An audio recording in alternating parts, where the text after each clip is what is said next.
Cerebellar degeneration refers to the deterioration of neurons in the cerebellum. Conditions that cause cerebellar degeneration may also affect other areas of the central nervous system, such as the spinal cord, the cerebral cortex, and the brainstem. Signs and symptoms of cerebellar degeneration may include a wide-based, uncoordinated walk, a back and forth tremor of the trunk of the body, uncoordinated movements of the arms and legs, and slow and slurred speech. Cerebellar degeneration can be caused by a variety of factors, including inherited gene mutations, chronic alcohol abuse, and paraneoplastic disorders. Treatment of cerebellar degeneration varies depending on the underlying cause. Although cerebellar degeneration disorders usually strike adults in mid-age, the age of symptomatic onset varies depending on the underlying cause of the degeneration. Studies have shown that many patients with movement disorders caused by damage to the cerebellum also have psychiatric symptoms. These studies suggest that patients with cerebellar diseases may benefit from screening and treatment of psychiatric disorders.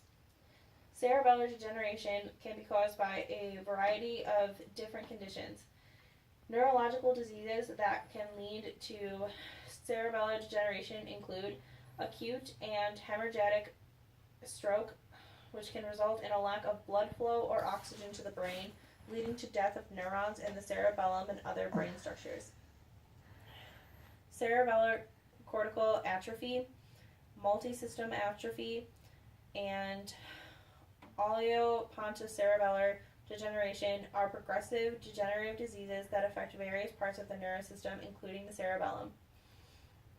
Along with inherited changes or mutations in many genes, and are characterized by cell death in the cerebellum, brainstem, and spinal cord. Transmissible spongiform diseases such as mad cow disease are associated with inflammation of the brain, particularly in the cerebellum, that is caused by abnormal proteins.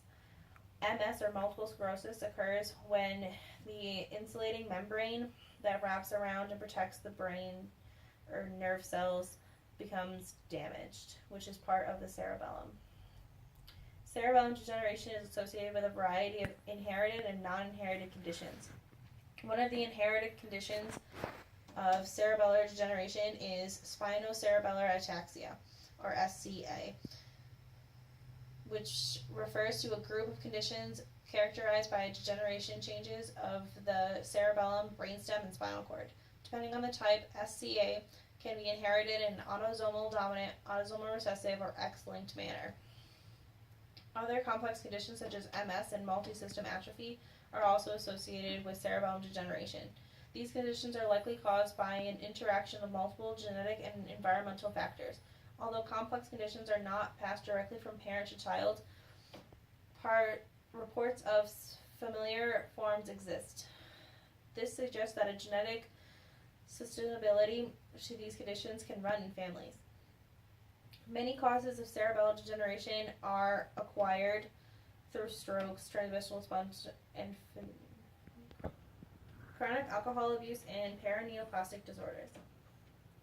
A diagnosis of cerebellar degeneration is often suspected when concerning signs and symptoms such as poorly coordinated walk and uncoordinated hand and finger movements are present. For hereditary forms of cerebellar degeneration, genetic testing may be used to confirm the diagnosis.